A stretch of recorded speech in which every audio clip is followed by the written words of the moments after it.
Hello folks, welcome to the stream. Thank you very much for joining me tonight. I'm going to be continuing tonight with the Warlock of Firetop Mountain, which is something that I've been playing over a couple of streams. Yeah, it's been really interesting because I was a huge fan of the book back in the, well, not just back in the 80s, but I mean, I've played it a number of times over the years, and I kind of rediscover these game books every now and again. I'm kind of really excited by the PC version. It's sort of blown me away a bit in terms of how faithful it is to the book, and in terms of actually the new things they've added and the kind of surprises for people who know the book. Additional artwork, additional adventures, changing up the combat a little bit. It's really good. So we're going to press on with this tonight. Hopefully it'll make sense. Feel free to ask any questions if you don't understand what's going on. And if you need some kind of recap, I'm going to try and remember. Retmock, hello, thank you for joining us. How are you doing? I don't know how much of this you've seen. I've been trying to sort of edit them down and put them up on YouTube as well, but I kind of haven't got around to it. I've been too busy playing, not enough time editing videos. That is the problem. Right, let's bring this up. Hopefully you guys can hear the game sounds. Let me know if you can't. Okay, here we go.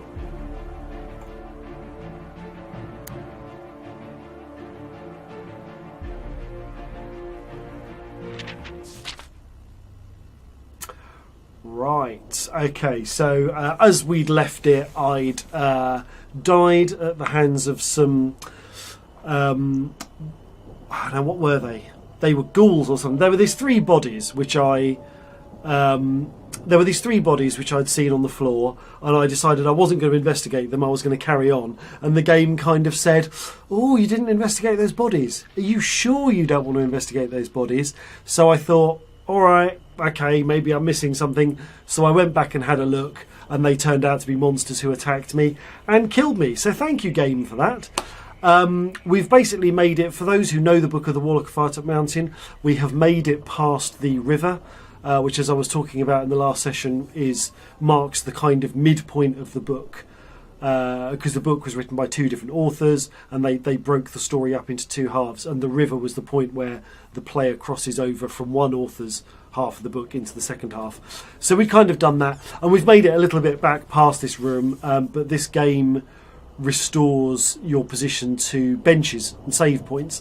So we've used a resurrection stone, brought my character back to life, and we are back in this room. So let's head on up.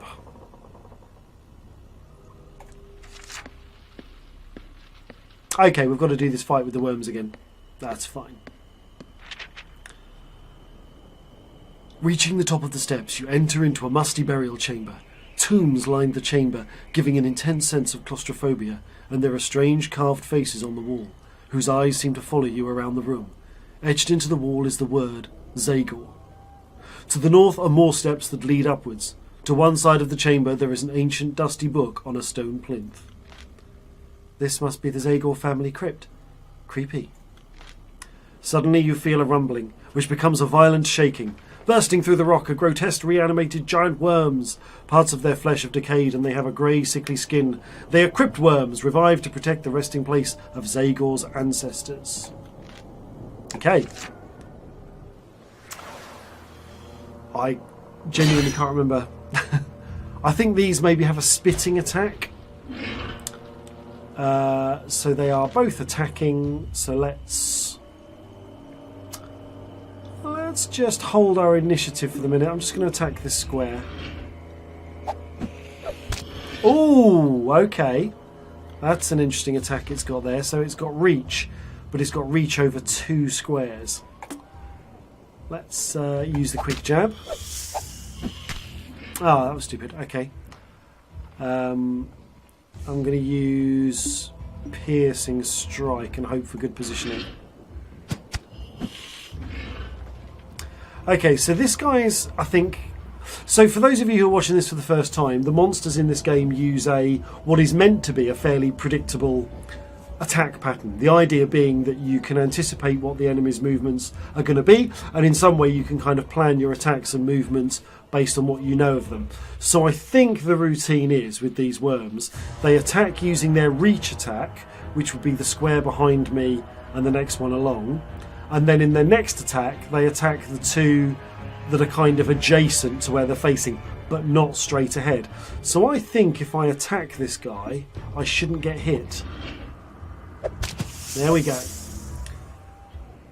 So he's now going to do his reach attack. He's going to do his side-by-side attack, and this one is going to be side-by-side, so it shouldn't hit me.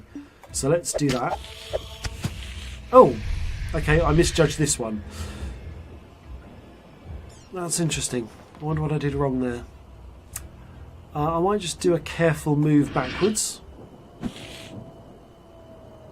Okay, so he's now attacking. I'm really not sure. Let's try. I'm really worried that if I move there, this one's going to hit me. But I'm worried that if I move there, he's going to be doing his ranged attack. I think I'm just going to attack the space. Okay, so that was the ranged attack. So he's now going to do his diagonal attack. He's got a skill of 8 and I've got a skill of 10, so they're pretty close rolls. Let's just try... I'm going to try moving. Okay. In that instance, that was the right thing to do. So hopefully my quick jab has refreshed. There we go. He's just done his length attack. Right. Theoretically, he's now attacking the two spaces to the side of me. Yes. And now this would be his reach attack. He's now moving. So let's try attacking that square. There we go. There we go. That was pretty good. I still lost 6 stamina. That was a bit of a learning curve, but... Okay, I'm not going to read the book again. I know. I just remember the last time I read the book, it's a list of Kickstarter backers, and Grant Psycho Cal Woolcott is in the backer list, which is brilliant. Anyway, I'm going to leave the vault.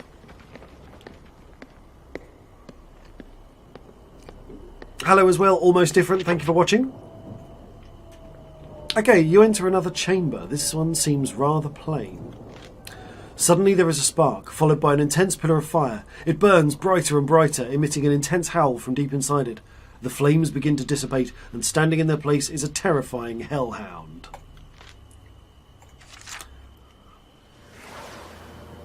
Okay. I am hoping I can repeat what I did previously. Last time I managed to kill this hellhound without taking any damage. Oh, interesting. Let's move up here. Okay, I think it's going to move. Yeah, there we go.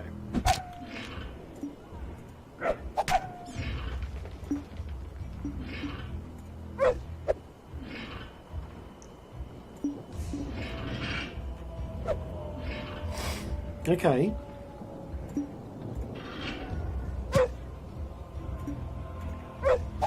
There we go. I think when you've got just one enemy, it's not quite so difficult. Yeah, Psycho Cow does get everywhere in terms of Kickstarters. But as someone who has benefited from having Psycho Cow fund me on my Kickstarter for the Chaos Reborn audio drama and my Patreon for the Escape Velocity series, I am very grateful for Grant's generosity with these projects. With a monstrous roar, the demonic hound slumps to the ground, dead. Seconds later, its body turns grey and becomes ash, which scatters to the wind blowing in the room. Okay. Interesting. So, yesterday evening I went down these steps. I'm going to do something slightly different this time, because just because I want to see what's different. So So last time I went all the way down to the basement and ended up fighting a mirror demon. This time I'm going to go this way. You find yourself in a dark crypt of some kind. At one end is an altar and various coffins are strewn about the room. I think that's one of the original diagrams, possibly. If it's not, it's very close. Another spiral staircase snakes downwards by a pillar at the back of the room. I'm going to investigate the room. The silence is deathly. A slow drip startles you as you creep around the coffins. The altar is ornately carved and studded with jewels. Beautifully woven drapes hang from the walls, although they are threadbare in places. There are 3 coffins in the room. Light from your lantern falls on the largest coffin, which is open. You can hear a very gentle snoring coming from the open coffin. It seems that someone, or something, is sleeping inside. More sleeping. Should I wake them? What do you do? I'm going to walk quietly towards the coffin. Cautiously, you prepare to creep towards the coffin and the source of the snoring. As you approach, ghostly figures rise from the ground to begin to drift around the room. They must have been alerted by your presence. Suddenly, you see a rather large rat scurry in from one of the walls and run across the room. The ghosts give a horrifying shriek, envelop the rat, then vanish. Then there is nothing. With the ghosts gone due to your stroke of luck, you can easily reach the coffin now. Okay. The creature you are facing is a vampire. You have various lines of attack. You may attack him directly, but this will prove difficult. A crucifix will hold him at bay but not kill him. If you are determined to kill the vampire, you must overpower him and drive a wooden stake through his heart.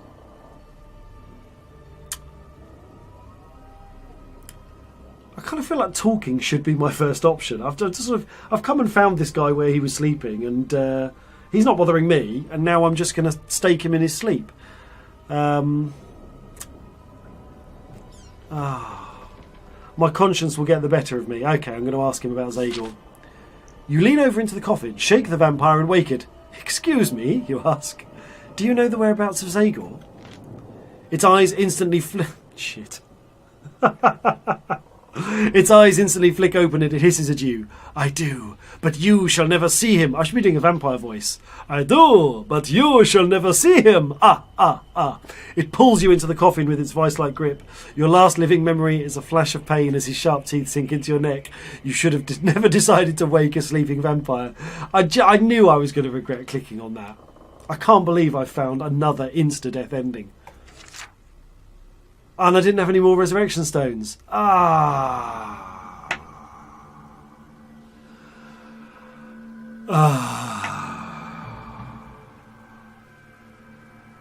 One more time feeling. That's disappointing. Okay. All we can do is respawn. All we can do. Okay. So we're going to do this in the beginning. I'm going to choose a different character because I have enough souls collected to... I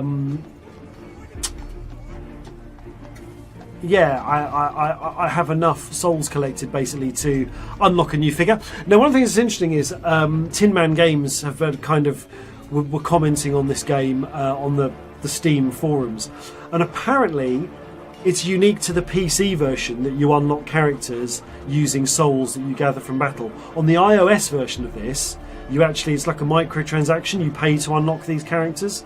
So, interesting. So I presume, I don't know. So that's a pretty solid looking character. There's an element of Guy Fawkes about it, which I quite like. I'm also going to have to learn new attacks, which is going to really confuse me. What else have we got? Bow Lady. Awesome. So we've got a skill of 10, luck of 9. That's better than the last character. That's better than the character I was using for the last run through, definitely. In terms of luck.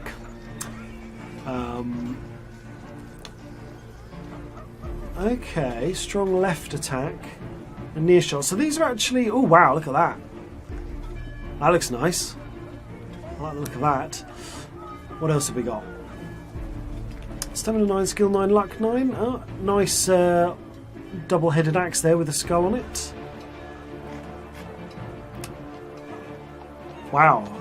A blow of 5 and a stunning slash. Okay. And we have the priest character with their not sure what he's doing with his fingers there. Very low skill. Very low skill. So pretty decent attack to the front. Wow, a hammer sweep across an entire line. And you can actually drain enemies' attack. Okay. Retmark is asking where the Holdmykidney reference comes from. Oh, there are even more characters. Oh, how many are there? Oh, how many are there to choose from? Okay. So the Holdmykidney thing comes from... wow, look at that. Skill of 11. I don't have quite... So these are obviously the really expensive characters. 350... Yeah, okay. 400. Okay, so I hadn't really noticed they were kind of going up in cost. So he's got a skill of 9, skill of 10, skill of 9, skill of 7. Skill being the kind of the most important stat really in this. So let's stick with that. Let's go with Bow Lady. Not very strong attack to the front, so useful if we can attack people from an angle or from a distance. And let's do this. Let's unlock this character. There we go. Oh, and she's got nice Pat Butcher hoop earrings as well, which is lovely. Okay.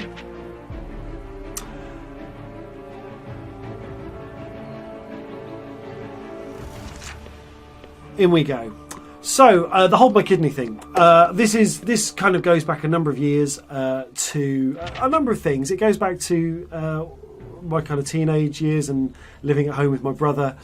We had a kind of running joke about last lines for characters in movies. And there was this kind of thing at the time. I don't really know if it was a thing, but we'd sort of noticed it, whereby characters would say something really significant just before they died, and we were kind of joking about, you know, characters who say something really inane or really kind of nonsensical as their last line. And one of the things we were kind of thinking is where it sounded like maybe it would be really deep, but actually then actually referred to their injuries. And actually around about the same time we were watching Red Dwarf, and there's this joke about with the sirens, where the person has written a warning message on the ground using their own entrails, and he says, oh, he's used his kidney as a full stop. He says, I don't think he's used it, I think it just plopped out. And then also at the same time, because we were big Amiga gamers, we used to play a game called Gloom, which was obviously a Doom clone for the Amiga. And when you used to destroy the enemies in that, they would explode in a little pixelated shower of organs. And one of them was very clearly a little kidney. So we kind of, somewhere along the line, we came up with this thing about this character dying and kind of going, oh, my kidney, kind of thing. And actually, that was it. It was just kind of a shared joke with my brother. And then when I went to university in '96, I needed a username for Hotmail. And all the variations of my name had been taken. I mean, there was no Chris J, there was no Chris Jarvis, there was no Christopher J. All of those were long gone and taken. So I just needed to come up with a username that I didn't think anybody else would have. And Holdmykidney seemed to fit the bill pretty well. And ever since then, I've used it to sign up for forums and game services. And somewhere along the line, it then became my gamer tag. And it's just kind of, it's just stuck with me. And unfortunately, what has also stuck with me is the need to explain it every now and again. I feel like I should just edit out this clip of this video and have it as a kind of standalone thing that I can, whenever anyone says to me like, why are you called Holdmykidney, I can point them at this video and they can go and see it. But there you go. But thank you for asking.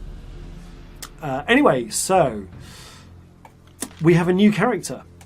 What's interesting about this game is that when you choose different characters, you actually get slightly different backstory to the character, and you get a slightly different quest within the mountain. I mean, all of the quests are the same. We're travelling through the mountain and we're killing Zagor, the Warlock. But they actually all have slightly different things. So the last character I played, her focus was she was looking for the ruby, which was the eye of the Cyclops. So I don't know what this is going to be. So anyway. Your patron, Astragel the Wizard, has tasked you with finding and destroying a vicious demon who dwells in a mirror, a doorway to the world of chaos. I know where the mirror demon is. That's where I just died, so we need to get back there. Not only must you slay the demon, but you must also fill a chalice with blood from something called the Blood Font, I know where that is, in a part of the mountain known as the Domain of the Dead. We've seen this is great. This will apparently allow Astragel to seal the doorway forever. He has entrusted you a silver chalice for your quest. Now, this is really interesting, because when I got to this room last time, I found the font full of blood, and there was this thing about, wouldn't it be really useful if we had a chalice? And I was thinking, I wonder, I didn't see a chalice on the way through the game. This is why this character is given the chalice for this purpose. You cautiously approach a cave entrance, which you know is frequented by orcs. You check on your bag of sleep bombs, interesting, as you consider what dangers may lie ahead. Your adventure starts here. Okay.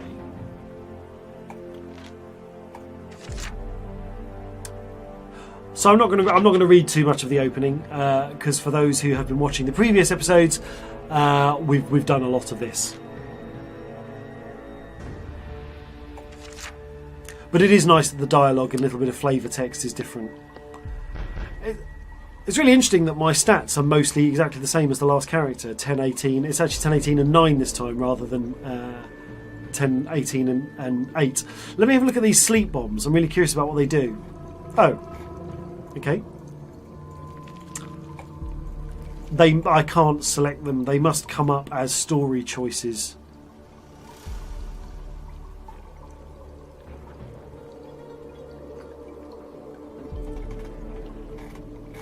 Okay, so she is educated, which is what my last character was, and keen eye. Notice things that would normally be seen or ignored. Okay, so I wonder if stuff is going to come up that I didn't see on the last playthrough.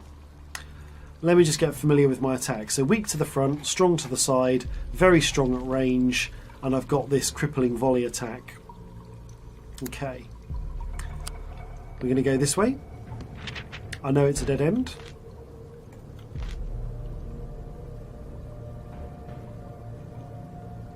Oh, so I can roll a sleep bomb. I wonder what happens if I duck inside the cleft. So I'm hiding.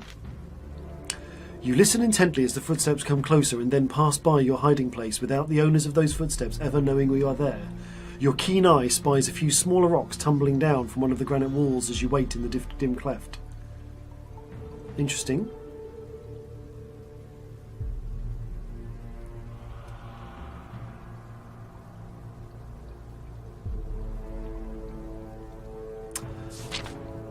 As you wait in the darkness, listening to the receding footsteps, your keen eye spies small pebbles tumbling down from the wall, and you hear the sound of cracking rock. You unshutter your lantern and raise your weapon in anticipation. As the head of a hideous rock grub with powerful mandibles pokes out of the crevice, you swiftly decapitate it. With the grub dispatched, it is safe to move out of the crevice.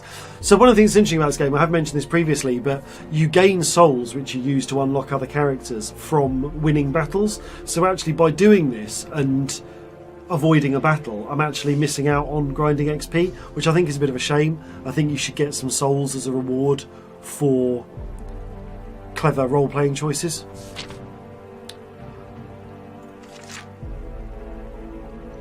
Okay. I'm going to open this door carefully because we know that there is a pit.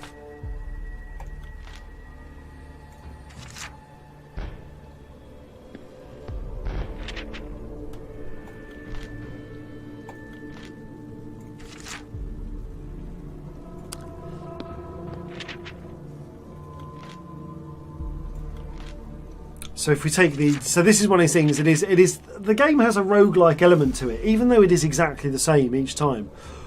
Every time you lose this game and come back in, it's like any other adventure. You kind of know what the things are to avoid. So I know I need the Aardwolf meat to throw to a dog in a minute so that it doesn't attack me.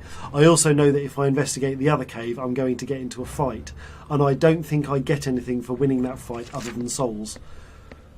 So I'm going to ignore it. Okay. There is a sleeping guard.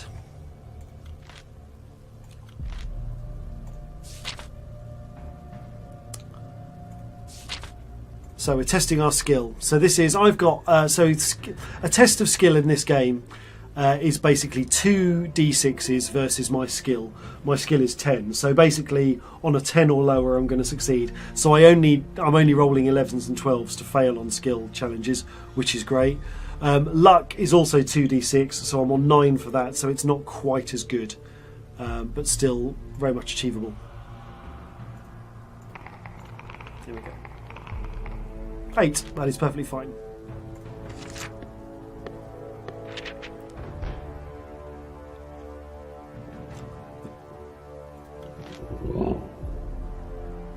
Okay. Oh.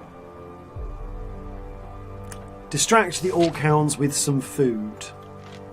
It's interesting that it says that it's the education keyword that allows me to make this choice. So I wonder if I chose a character that didn't have the education tag, whether I wouldn't be able to throw them the aardwolf meat. Okay, we're sneaking past.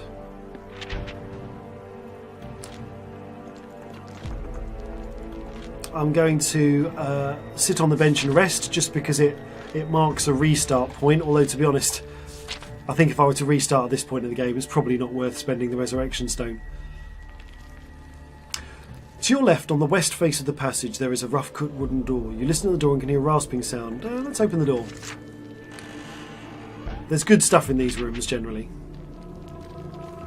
Oh, this is one of the candle lit on a table rooms. Okay. We are going to steal the box. Oh, we're testing luck for this one. So I just want 9 or lower. That's good. Now every time we use luck, our luck goes down by 1. So we do have to be a little bit cautious.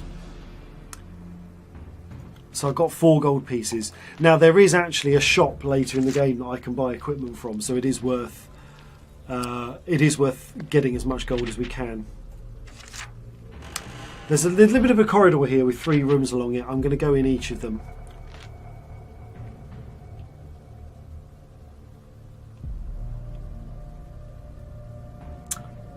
Okay, so keen eye shows me that the box is moving. That's interesting. I think this is the box that has the trick snake in it.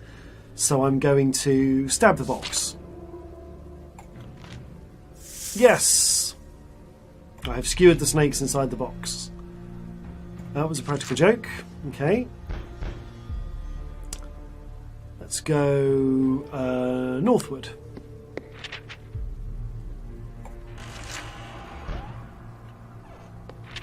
Okay, we've got some orcs. The door opens to reveal a small room. The room is dirty and unkempt.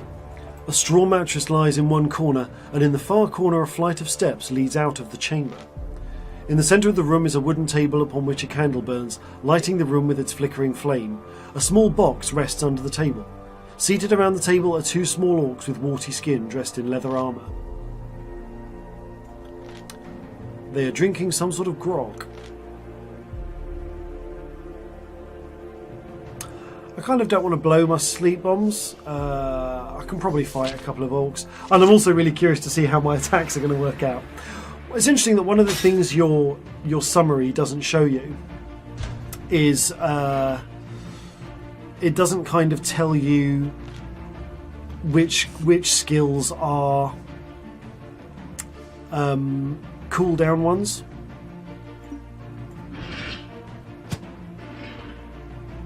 Okay, so he's now going to attack. So I'm going to try... I can only do 1 damage, so I'm going to try moving. Ah, he's got a corner attack. Ah, this is terrible.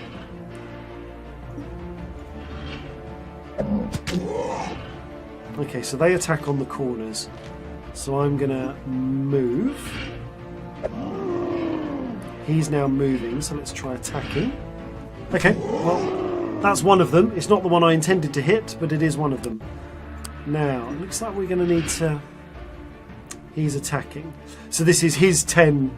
This is his 4 versus my 10. So the way the battles work, if we hit each other, which is what I think is going to happen, it'll be 2d6 plus my skill versus 2d6 plus his skill. So I'm going to have to roll really badly to lose this challenge. we go.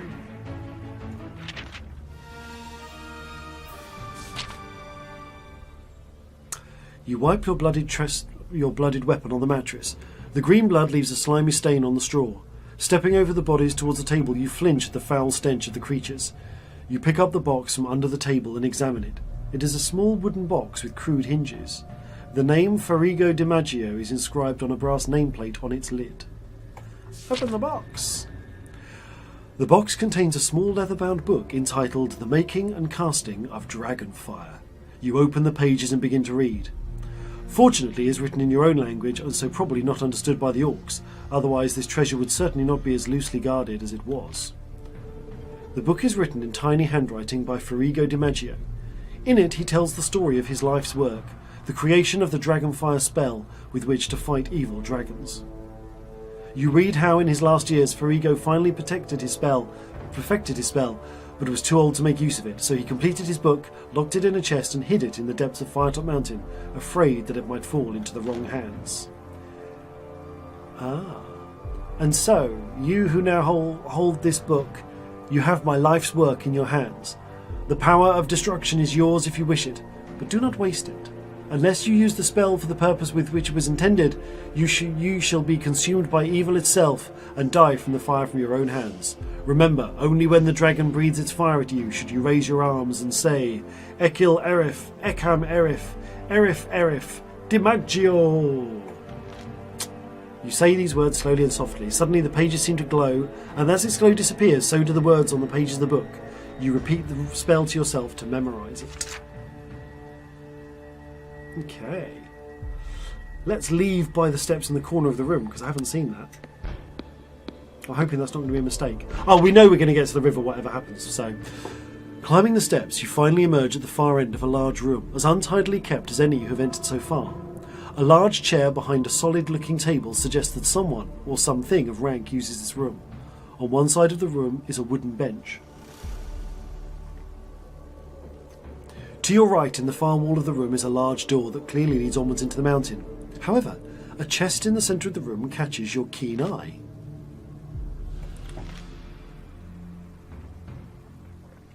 Opposite you is a man-sized creature with a warty face, standing over a smaller creature of similar race. With the whip in his hand, the orc chieftain has been beating his servant who is whimpering beneath him. Now, last time I attacked them both, I think I came into this room via a different route. I think certainly in the original book, if you spring at the chieftain and hope his servant will aid you, he doesn't, they both attack you. But I'm still going to make it as a choice because it might be that the PC version is different. And I kind of feel like that would be the good hero thing to do. As you spring at the orc, his servant rises to his feet, picks up a hefty wooden stick and joins the melee. But to your disappointment, he attacks you, ungrateful wretch. And I got an achievement. Love my chivos. I'm going to fight.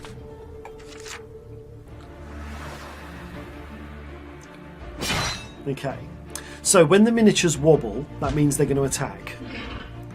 So he's attacking. So let's use... Oh. And he's moving. So let's try that. Ah, disappointing. Let's try it. Oh, I'm just blowing all my good attacks.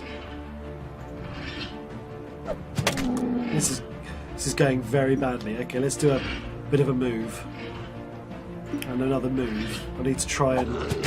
Ah, dreadful. Let's move to here then. Okay.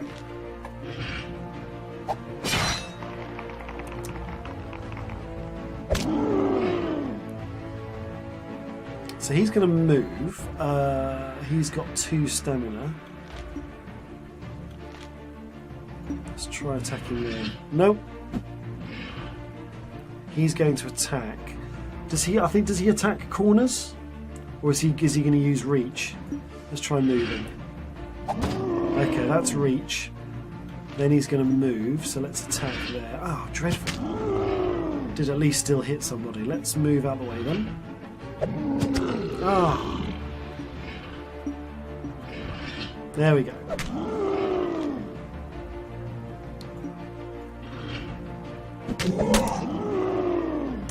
He's now going to attack, which might be his reach. So let's just attack that space. He's moving. Let's try near shot. Ah, disappointing.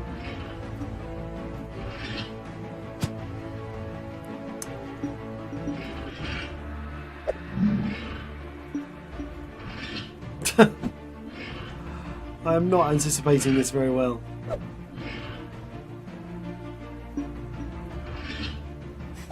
Finally getting a hit in. There we go. That took a little bit of dancing around each other, but we did finally get there. Okay.